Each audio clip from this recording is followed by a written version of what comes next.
नमस्कार. आज आपण 17व्या शतकातील एक महान संत संत तुकाराम महाराज यांच्या एका खूप खोलवर विचार करायला लावणाऱ्या अभंगाबद्दल बोलणार आहोत. खरं तर यातून आपण धर्म, कर्म आणि शरणागती म्हणजे नेमकं काय हे समजून घेणार आहोत. चला तर मग सुरुवात करूया. हा आहे तो मूळ अभंग. धर्माची तू मूर्ती, पापपुण्य तुझे हाती. 1. मज सोडवी दातारा, कर्मापासूनी दुस्तरा. ध्रुव. करिसी अंगीकार, तरी काय माझा भार. 2. जीवींच्या जीवना, तुका म्हणे नारायणा. 3. आपण पुढे जाण्याआधी हे शब्द जरा मनात घोळवूया, कारण आपलं आजचं सगळं बोलणं ह्याच शब्दांभोवती फिरणार आहे. हा अभंग म्हणजे फक्त काही ओळींची कविता नाहीये. ही तर देवाला दिलेली एक आर्त हाक आहे, त्याच्याशी एकरूप होण्यासाठीची एक तळमळ आहे. यात आपल्याला भक्ती, विनम्रता आणि स्वतःला देवापुढे पूर्णपणे झोकून देण्याची भावना हे सगळं अगदी प्रकर्षाने जाणवतं. आता आपण या अभंगाच्या गाभाकडे म्हणजे त्यातल्या मुख्य विचारांकडे वळूया. इथे तुकाराम महाराज धर्म आणि कर्म यांचं जे काही गुंतागुंतीचं नातं आहे त्यावर बोलतायत. आणि हे असं नातं आहे जे प्रत्येक भक्ताच्या आयुष्यात एक मोठं द्वंद्व निर्माण करतं. अभंगाची पहिलीच ओळ पहा, किती प्रभावी आहे. धर्माची तू मूर्ती. म्हणजेच तुकाराम महाराज थेट देवालाच वैश्विक नियमांचं म्हणजेच धर्माचं एक जिवंत स्वरूप मानत आहेत. सोप्या भाषेत सांगायचं तर जे काही बरोबर आहे, जे सत्य आहे, तोच तर देव आहे. आणि लगेच पुढची ओळ, पाप पुण्य तुझे हाती. यातून एक खूप मोठा विचार आपल्यासमोर येतो की आपली चांगली कर्म असोत किंवा वाईट, दोन्ही शेवटी देवाच्या तराजूत तोलली जातात. म्हणजे न्याय करणारी शेवटची शक्ती ही ईश्वरच आहे.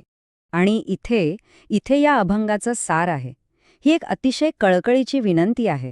हे दातारा, मला या कर्माच्या बंधनातून सोडव. यातला हा दुस्तरा शब्द खूप महत्वाचा आहे. याचा अर्थ होतो असं काहीतरी जे पार करणं किंवा ज्यातून सुटका करून घेणं प्रचंड कठीण आहे. हे कर्मबंधन म्हणजे नक्की काय? हे फक्त आपल्या कर्मांचे एक जाळं नाहीये, तर हे जन्ममृत्यूचं एक न संपणारं चक्र आहे. आपण जे काही करतो, मग ते चांगलं असो किंवा वाईट, प्रत्येक कृती एक नवीन बंधन तयार करते आणि हेच बंधन आपल्याला या चक्रात परत परत अडकवून ठेवतं. म्हणूनच तुकाराम महाराज म्हणतात की हे बंधन दुस्तर आहे, म्हणजे इतकं कठीण की त्यातून बाहेर पडायला देवाच्या मदतीशिवाय दुसरा कोणताच पर्याय नाही. मग प्रश्न येतो की या कर्मबंधनातून सुटायचं कसं? तर संत तुकाराम एकच मार्ग सांगतात, आणि तो म्हणजे शरणागती. स्वतःला पूर्णपणे कुठलाही किंतु परंतु न ठेवता देवाच्या स्वाधीन करणं. या ओळींमधून जी विनम्रता दिसते ना, ती खरंच विलक्षण आहे. भक्त स्वतःला इतकं लहान, इतकं क्षुल्लक समजतो की तो म्हणतो, तू जर मला आपलंसं केलंस तर त्याने तुला असं काय भार पडणार आहे. असं वाटतं जणू भक्ताने आपलं मी पण पूर्णपणे विरघळवून टाकलंय. भक्ताच्या या आध्यात्मिक प्रवासाचे आपण 4 सोपे टप्पे बघू शकतो. पहिला आहे विनंती, म्हणजे मुक्तीसाठीची एक याचना. दुसरा नम्रता, म्हणजे आपल्या लहानपणाची जाणीव. तिसरा आहे स्वीकार, की मला तुझा भक्त म्हणून आपलंसं कर. आणि शेवटचा, चौथा टप्पा म्हणजे समर्पण, स्वतःला पूर्णपणे देवाचरणी वाहून देणं. आणि आता आपण या अभंगाच्या परमोच्च सत्यापर्यंत पोचलो आहोत. इथे तुकाराम महाराज देवाचं खरं स्वरूप काय आहे हे उलगडून सांगतात. अभंगाच्या शेवटी तुकाराम महाराज देवाला नारायण या नावाने हाक मारतात. आणि ही ओळ तर खूपच गहन आहे. ते असं नाही म्हणत की तू जीवन देणार आहेस, तर ते म्हणतात तूच जीवींच्या जीवना आहेस. म्हणजे या जगातल्या प्रत्येक जीवाची जी मूळ प्राणशक्ती आहे तोच तू आहेस.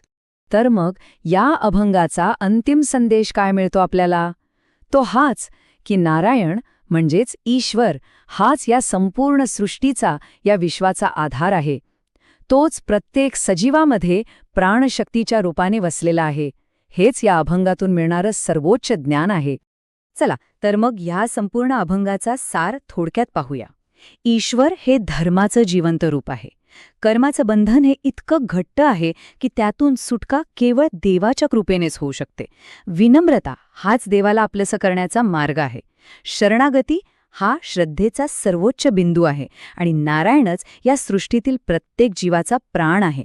खरंच किती मोठा अर्थ दडला आहे या लहानशा अभंगात. आणि हो, जाता जाता एक विचार नक्कीच मनात येतो. आजच्या या धावपळीच्या भौतिक जगात संपूर्ण समर्पण किंवा शरणागती या शब्दांचा आपल्या प्रत्येकासाठी काय अर्थ असू शकेल, नाही का? विचार करण्यासारखी गोष्ट आहे ही.